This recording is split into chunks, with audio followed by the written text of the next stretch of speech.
Baseball legends don't use the word incomparable unless they mean it.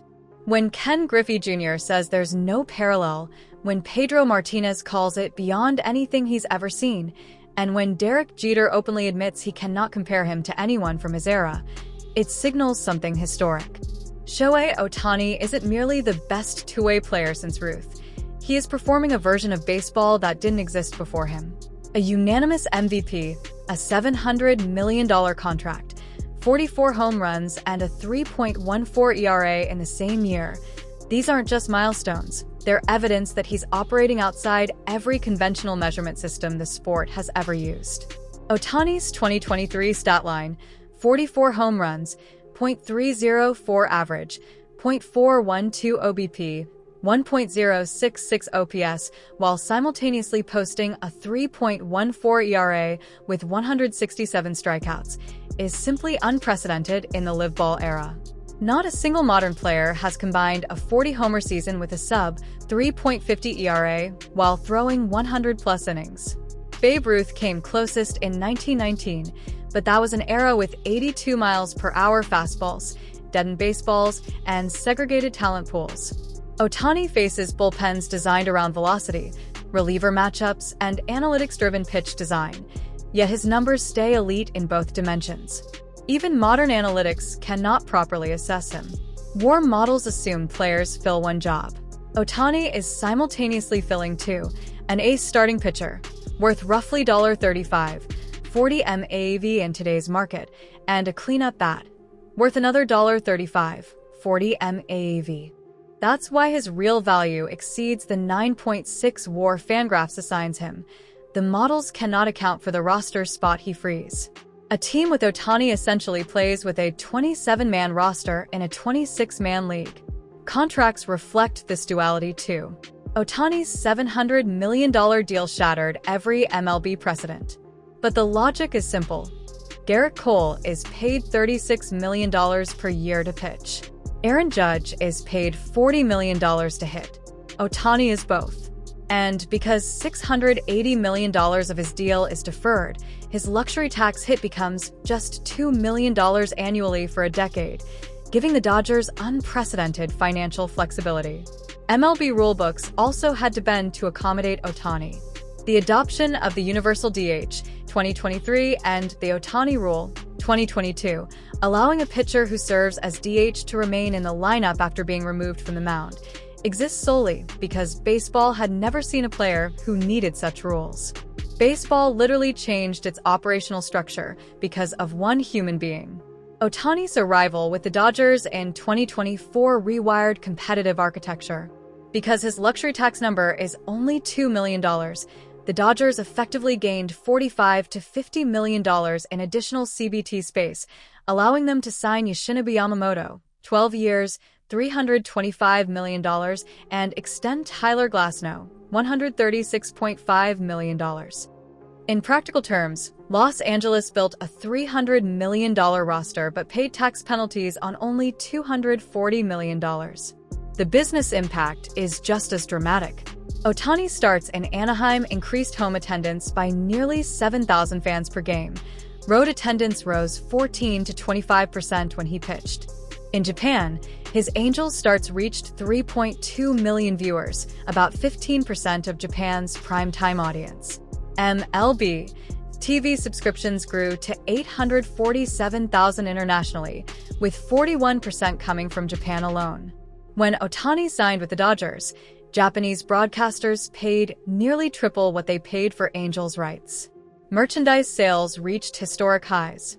Ohtani accounted for 11.3% of all MLB merch revenue in 2023. No player has ever reached double-digit share. Dodgers team stores reported Ohtani products representing 34% of all spring training sales, despite the team having multiple superstars. Front offices across MLB are now forced to scout, model, and evaluate two-way potential simply because Ohtani showed it can exist. Even though no team has successfully produced an Ohtani-level two-way player, the development calculus changed. Clubs now must at least ask, could we be missing the next one? And in October, Ohtani's value becomes even more absurd. A player who can pitch games 1 and 5 of a postseason series and bat cleanup in all 5 games is a weapon no other team possesses. Early models suggest his presence alone can raise a team's postseason series win probability by 8 to 12%. The Ruth comparison comes up constantly and collapses instantly under scrutiny. Ruth's two-way peak lasted roughly 2 seasons. He pitched 17 times in 1919, then never again meaningfully. Meanwhile, Ohtani logged 6 seasons of true two-way play and would have continued if not for UCL injuries. Era-adjusted stats also reveal enormous gaps. Ruth's 29 homers in 1919 led a league where teams averaged 12 homers per season. Ohtani's 44 homers come in an environment featuring 95 miles per hour fastballs, optimized breaking balls, and global talent integration. Pitching comparisons fall apart even faster. Ruth struck out 4.98 batters per 9 in a league where hitters struck out 11% of the time. Ohtani strikes out 31% of batters in a league where hitters strike out 22% of the time. Ruth generated perhaps 60 to 70% of the ligament stress Ohtani generates on each pitch. Even advanced tools like Baseball Reference's neutralized stats show that Ruth's two-way numbers, when era-adjusted, look excellent but not mythical in 2023 context. Ohtani, transported back to 1919, would blow hitters away with 97 miles per hour fastballs that no one in that era had ever seen. The Hall of Fame lens highlights the true difference. Ruth is a hitter-first legend who pitched early. Ohtani is simultaneously tracking toward Hall of Fame-level hitting and pitching careers. No historical framework can place him correctly.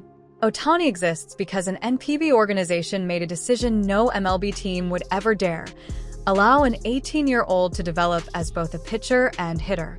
The Hokkaido Nippon Ham Fighters restricted Ohtani's innings, built custom training schedules, and invested years into two-way development with no guarantee of ROI. Their patience created something MLB deemed impossible. Biomechanics tell the rest of the story.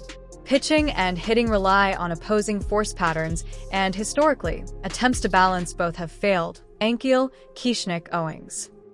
But Ohtani's sequencing, torque generation, and neuromuscular adaptability are so rare that biomechanics labs struggle to model him. He produces top-tier MLB pitch metrics: 96.8 miles per hour fastball, elite induced vertical break, while also generating top-tier hitting outputs: 92.3 miles per hour exit velo, 51% hard hit rate. His injuries highlight the cost. Modern pitching destroys elbows, regardless of two-way status. DeGrom, Scherzer, Cole, Strasburg, and countless others suffered major arm injuries while doing only one job. Ohtani's surgeries aren't proof the two-way model is flawed. They're proof modern pitching is violent for everyone. Media narratives shifted from skepticism to awe. But traditionalists still cling to the idea that this can't last. Yet Ohtani already lasted 6 full seasons of two-way dominance in the highest velocity environment baseball has ever seen. Ohtani's future is a blend of historic inevitability and medical uncertainty. His WAR pace through age 29 places him among the top 30 players ever at that age.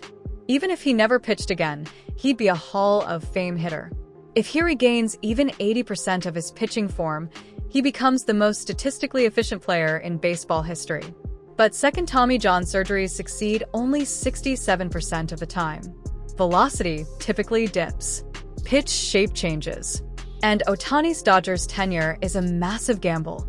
He may pitch again in 2025, or he may pitch less often than projected. Two-way successors are unlikely. College stars like Paul Skeens or Jack Caglianone show potential, but MLB development pipelines aren't built for two-way experimentation. Organizations cannot afford 5-year developmental patience the way NPB could. The economic incentives simply don't align. Postseason implications remain enormous. A healthy Ohtani pitching in games 1, 4, and 7 while hitting in every game would give the Dodgers a structural advantage unmatched since the 1990s Yankees. His presence could elevate their championship odds by double-digit percentages. Legacy outcomes range widely, from GOAT-level statistical dominance to a mythical, Koufax-like peak that ends prematurely.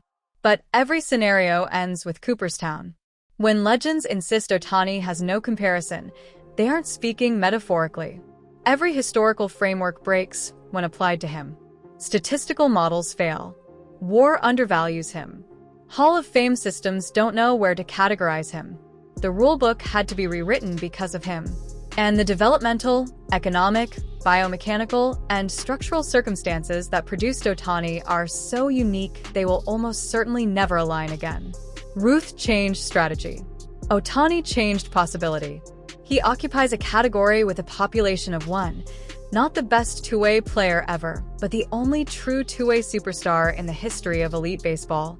The game will spend decades trying to interpret what he meant, what he proved, and what he permanently changed.